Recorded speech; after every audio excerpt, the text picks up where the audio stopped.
When I caught her lying, I thought that was the end of everything. But I was wrong. That moment wasn't the end of our story. It was the beginning of the truth. Her infidelity didn't destroy me. It revealed her. And sometimes when you finally see someone for who they are, the pain turns into power. If you've ever trusted the wrong person and still found the strength to stand again, hit that like button. Because this story, it's about how losing her saved me. When I first met Lyra, I didn't think she'd change my life. She wasn't the loudest in the room, or the kind who tried to be noticed. She had this quiet way of existing that pulled people in without trying. Maybe that's what caught me. Her stillness in a world full of noise. I met her at a mutual friend's dinner, the kind where everyone's half laughing and pretending to enjoy the food. But when she spoke, the room seemed to dim a little. Her words were slow, careful, honest. She didn't talk to impress. She talked like she meant it.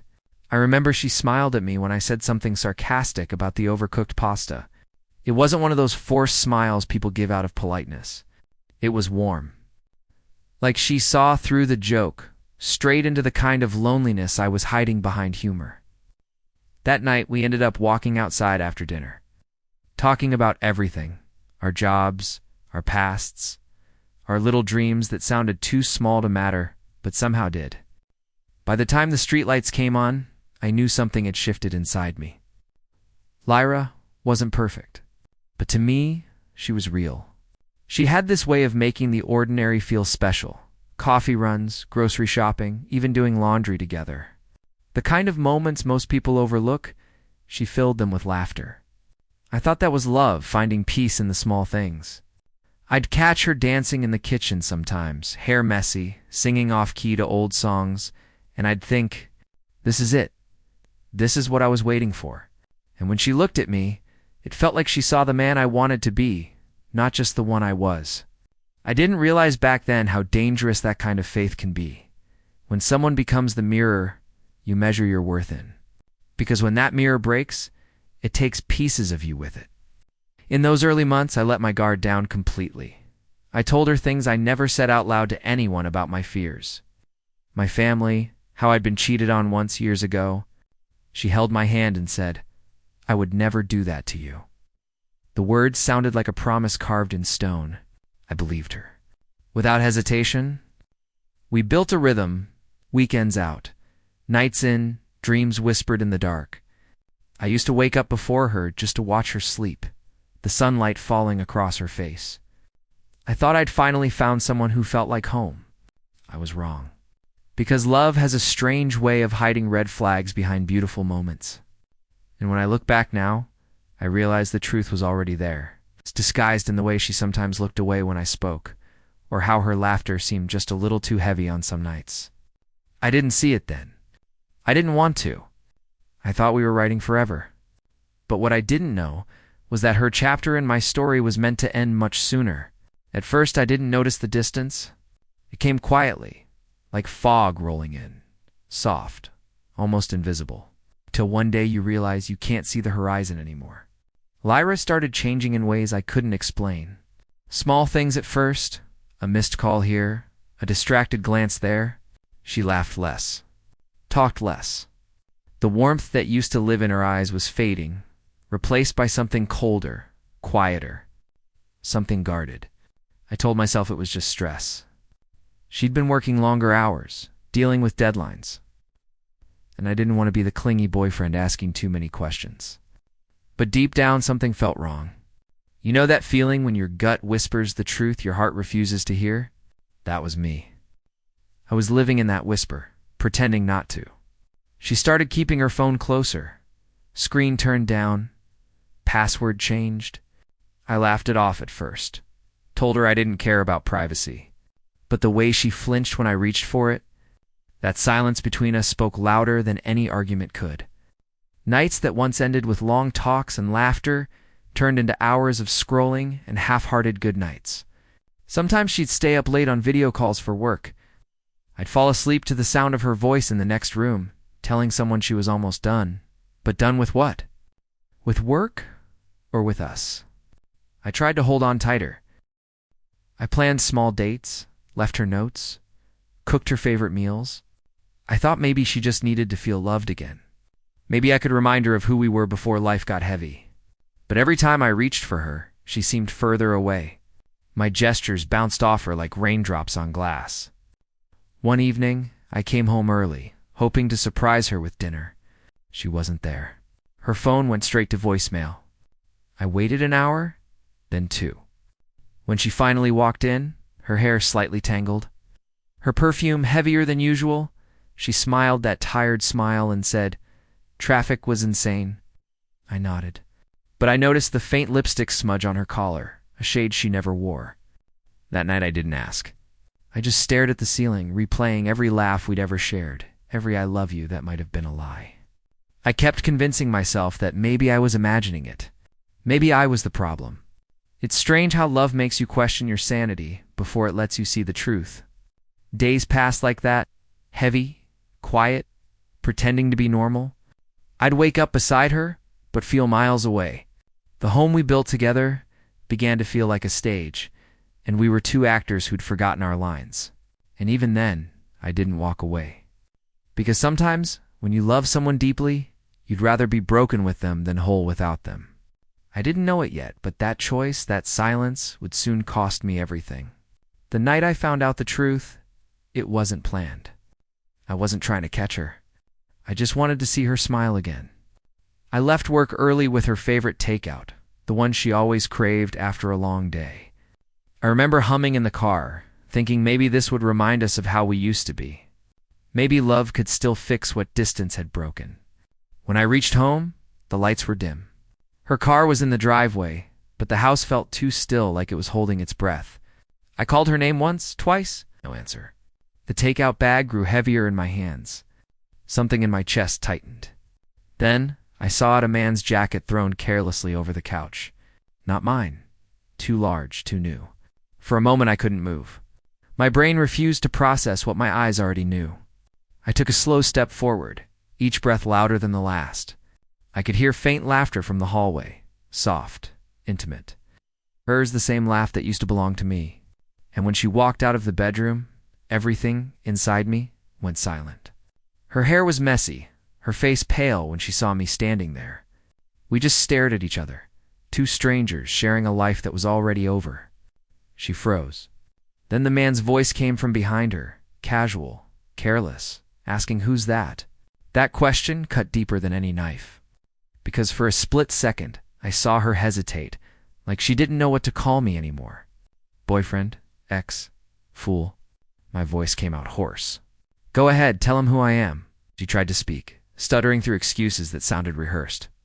"It's not what it looks like, Darian. Please, let me explain." I laughed. The kind of laugh that hurts your throat. "You want to explain how his jacket ended up here? Or why you're standing in front of me like a stranger?" Her eyes filled with tears. She said, "It didn't mean anything." And I'll never forget the way those words felt. Like being stabbed and told to calm down. "Didn't mean anything?" I whispered. "Then why does it feel like it meant everything to me?" The silence that followed was unbearable. My hands shook, not from anger, but from disbelief. Everything I had believed about love, loyalty, trust, promises, it all collapsed in that 1 second. I dropped the food on the table, untouched. The smell suddenly made me sick. I remember walking past her, brushing against the same person I once thought was my forever. She tried to stop me, to touch my arm, but I pulled away.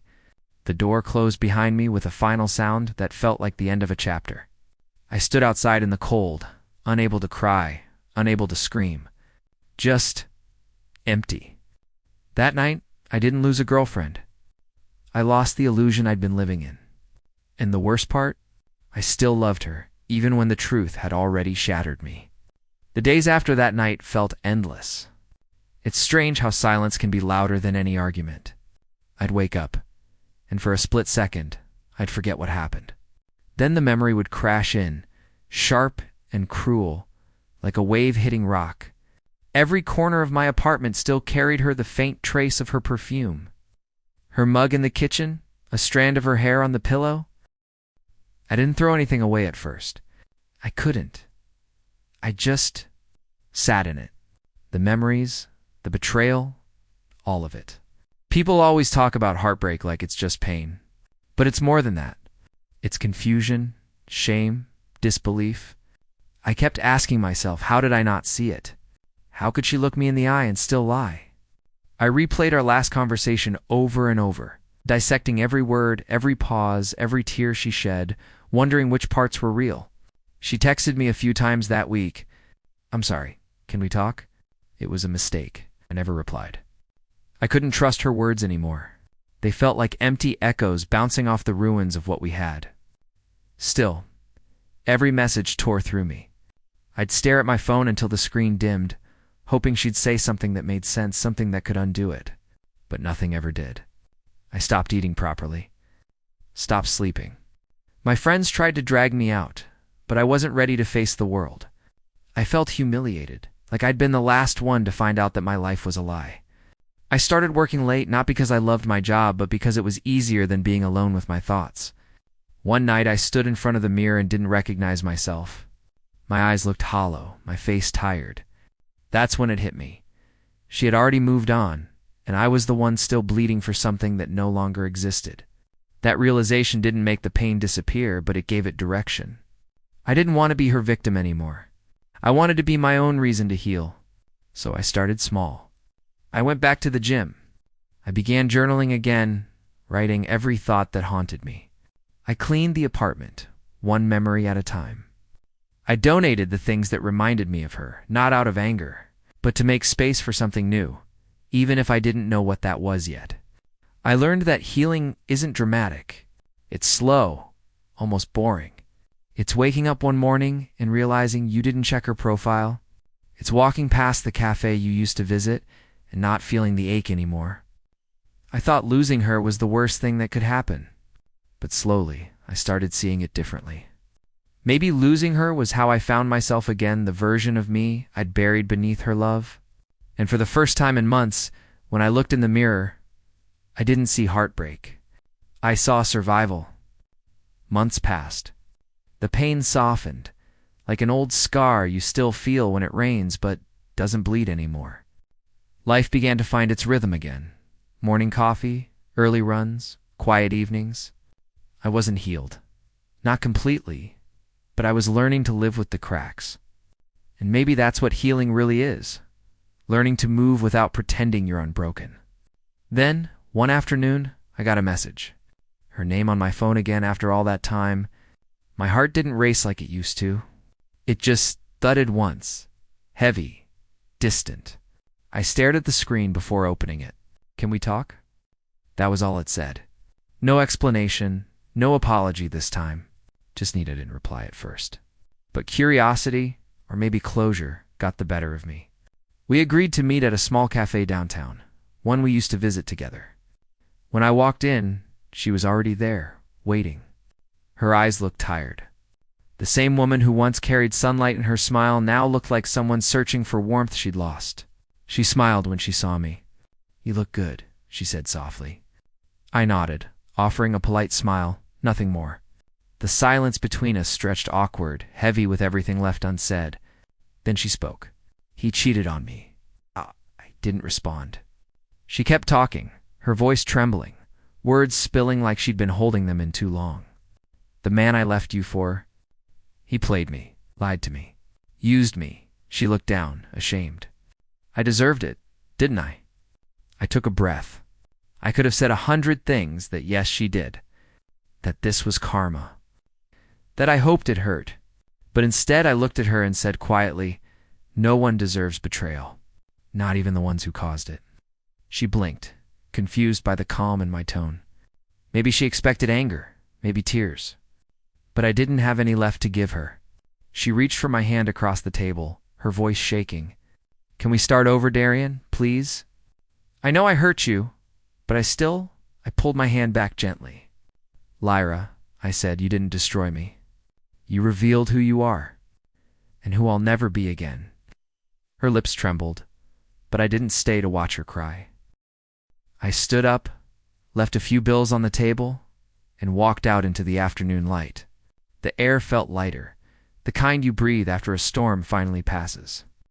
As I walked away, I realized karma doesn't always come as fire or fury. Sometimes it arrives in silence, when you're at peace and they're still haunted by the chaos they created. And that's when I finally understood. I didn't lose when she betrayed me. I won when I learned to let go. It's strange how quiet peace feels after you've lived through chaos. At first, it's almost unsettling. The stillness, the emptiness, the silence that follows after the storm finally runs out of rain. But eventually, that silence becomes a kind of comfort. It's the sound of healing, slow, steady, unremarkable, but real. After that day at the cafe, I didn't think about Lyra again. Not in anger, not in longing. She became just another name in my past, someone I once loved and lost and learned from. It took time to accept that some people don't come into your life to stay. They come to teach you what not to settle for. I started finding meaning in small things again. Morning sunlight through the blinds, the smell of coffee filling the kitchen, the laughter of strangers on the street.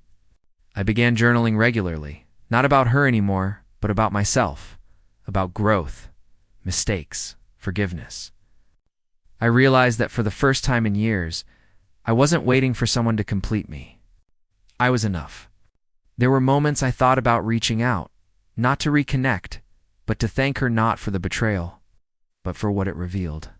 Because without her lies, I might have never faced the truth about myself, how I used to measure my worth by someone else's love, how I confused comfort with connection. Her betrayal stripped away every illusion I built, and beneath it all I found something stronger: self-respect. Sometimes people ask if I ever got revenge. I tell them no, because revenge is just another way of holding on. I didn't want to carry her anymore, not even in hate. The best revenge, I realized, is peace. It's walking away from the fire without needing to throw more wood in. It's knowing that while they're still haunted by guilt, you've already built a life that no longer remembers their shadow. One evening, I walked by the same street where we first met. The air smelled the same, warm, alive, nostalgic. For a second, I saw us there again, to strangers laughing like the world was kind. But this time, it didn't hurt. It just felt like watching an old movie I'd already seen, one whose ending I finally understood. The truth didn't break me. It freed me. And maybe that's the thing about love. It's not about who stays till the end, but who teaches you to stand even after they leave. Lyra taught me that not every heartbreak is punishment. Some are protection. So if you're listening to this and you've been where I was betrayed, broken, unsure if you'll ever feel whole again, let me tell you something. You will. The pain doesn't last. The truth will hurt, but it will also set you free. If this story touched you, share it. Someone out there needs to hear that losing the wrong person isn't failure, it's freedom.